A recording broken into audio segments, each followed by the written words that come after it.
औज़ुबिल्लाहिमिनश्शैतानिर्रजीम बिस्मिल्लाहिर्रहमानिर्रहीम अल्लाहुम्मा सल्लि अला मुहम्मद व आले मुहम्मद वअज्जिल फ़रजहुम।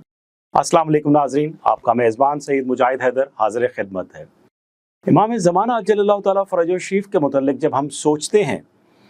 तो हमारे जहन में मुख्तलिफ़ सवालात भी जन्म लेते हैं, मुख्तलिफ़ फ़िक्रें भी आती हैं और हम चाहते हैं कि उन सवालात का मुदल्लल जवाब हमें मिल सके। इमाम ज़माना डिजिटल लाइब्रेरी से आज हमने जिस किताब का इंतखाब किया है उसका नाम है जमाल मुंतज़र और ये आयतुल्लाह साफ़ी गुलपायगानी की लिखी हुई किताब है। इस किताब की खसूसियत ये है कि इसके अंदर आयतुल्लाह साफ़ी गुलपायगानी ने वो तमाम रवायात जो इमाम ज़माना जल्लल्लाहु ताला फ़रजहु शरीफ के मुतल्लिक़ आइम्मा मासूमीन अलैहिमुस्सलाम ने बयान की हैं उनको यकजा किया है और हमारे बेशतर सवालात जो दौर जदीद में हमारे जहनों में आते हैं उनका जवाब इस किताब के अंदर मौजूद है।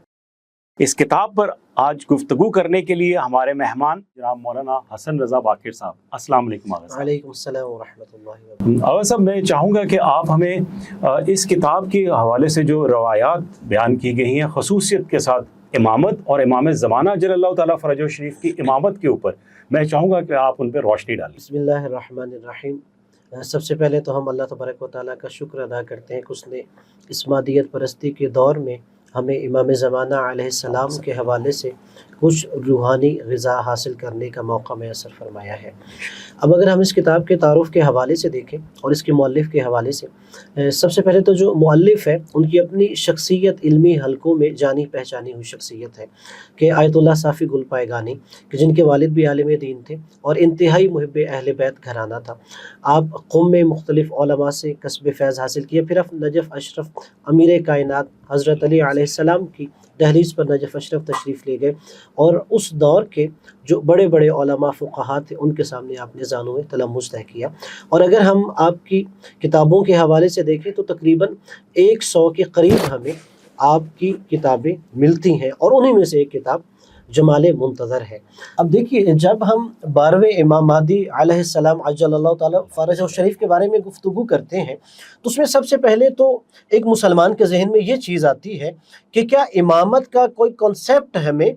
जो शरई दलाइल है कुरान या हदीस से मिलता है। और इस किताब की इब्तिदा ही जब आयतुल्लाह साफ़ी गुलपायगानी करते हैं तो पहले चैप्टर में आपने रसूल खुदा सल्लल्लाहु अलैहि वसल्लम की वो अहादीस दर्ज फरमाई है कि जो दर हकीकत इमामत और खिलाफत इलाहिया के बारे में है। जैसे कि सही बुखारी और सही मुस्लिम जैसी जो बिरादरान अहले तसन्नुन की बड़ी कुतुब है उनके हवाला जात के साथ लिखा कि सबसे पहले वो अहादीस दर्ज फरमाई कि रसूल खुदा सल्लल्लाहु अलैहि वसल्लम ने फरमाया मेरे बाद 12 खुलफा होंगे और आपने कहा जो मेरे खुलफा हैं उनकी तादाद नुक़बाए बनी इस्राइल जितनी होगी, उनकी तादाद 12 थी। और फिर इसी तरह आपने ये भी अहादीस दर्ज फरमाई कि रसूल खुदा सल्लल्लाहु अलैहि वसल्लम ने फरमाया कि वो जो 12 इमाम होंगे उनमें से पहले हज़रत अली अलैहिस्सलाम है और 12वें हज़रत इमाम महदी अलैहिस्सलाम है। फिर आपने उन रिवायात को भी तहरीर फरमाया कि जिसमें इस चीज़ की तरफ इशारा फरमाया गया कि वो जो 12 इमाम होंगे उनमें पहले इमाम अली, फिर इमाम हसन अलैहिस्सलाम, फिर इमाम हुसैन अलैहिस्सलाम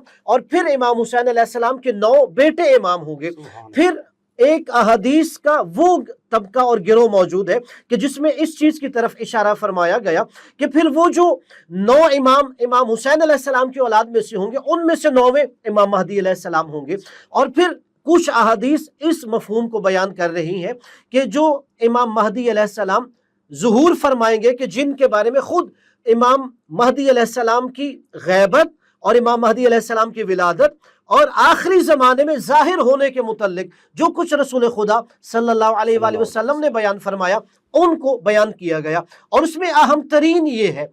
कि वो रिवायत कि जो असहाब ने 12 इमामों के नामों के साथ रसूल खुदा से रिवायत फरमाई है उनमें जनाब अब्दुल्ला इब्न अब्बास से भी रिवायत मौजूद है। जब सूरह निसा की आयत नाजिल हुई, आयत नंबर 59, या अय्युहल्लज़ीना आमनू अतीउल्लाह व अतीउर रसूल व उलिल अम्र मिनकुम, और उसके बाद जनाब जाबिर बिन अब्दुल्लाह अंसारी रज़ी अल्लाह ताला अन्हु जाते हैं रसूल खुदा सल्लल्लाहु अलैहि वसल्लम की बारगाह में और पूछते हैं उलिल अम्र कौन है। तो वहाँ पर रसूल खुदा सल्लल्लाहु अलैहि वसल्लम ने हज़रत अली अलैहिस्सलाम से लेकर इमाम महदी अलैहिस्सलाम तक तमाम इमामों का नाम के साथ तारुफ फरमाया। और फिर इसी तरह एक रिवायत है जो नासल यहूदी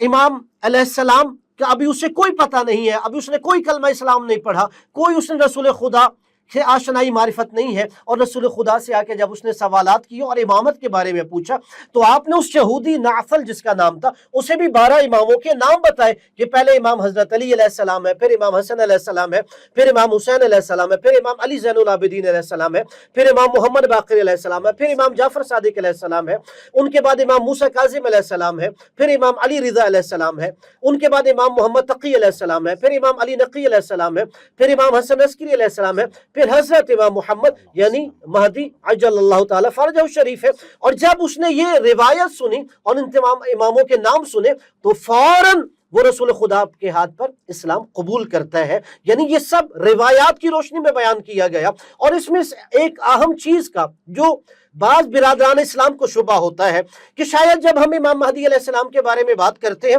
تو یہ تو خالصتاً ایک خاص مکتبہ فکر کا عقیدہ ہے، ایک خاص مسلک کا عقیدہ ہے۔ انہوں نے کہا نہیں، کتنے اہل سنت علماء ہیں کہ جنہوں نے باقاعدہ امام مہدی علیہ السلام کے بارے میں روایات اور احادیث تحریر فرمائی، اور انہوں نے یہ بیان کیا ہے کہ عقیدہ مہدویت جو ہے یہ متواتر روایات سے ثابت ہے اور صحیح روایات سے ثابت ہے، لہٰذا امام مہدی علیہ السلام پر عقیدہ رکھنا ہر مسلمان کی ذمہ داری ہے۔ اور انہوں نے ان شبہات کو بھی دور کیا ہے کہ اگر کسی مؤرخ نے مسلمانوں کے ذہن میں امام مہدی علیہ السلام کے بارے میں اشتباہ ڈالنا چاہا تو ان اعتراضات کے جوابات احادیث کی روشنی میں دیے گئے۔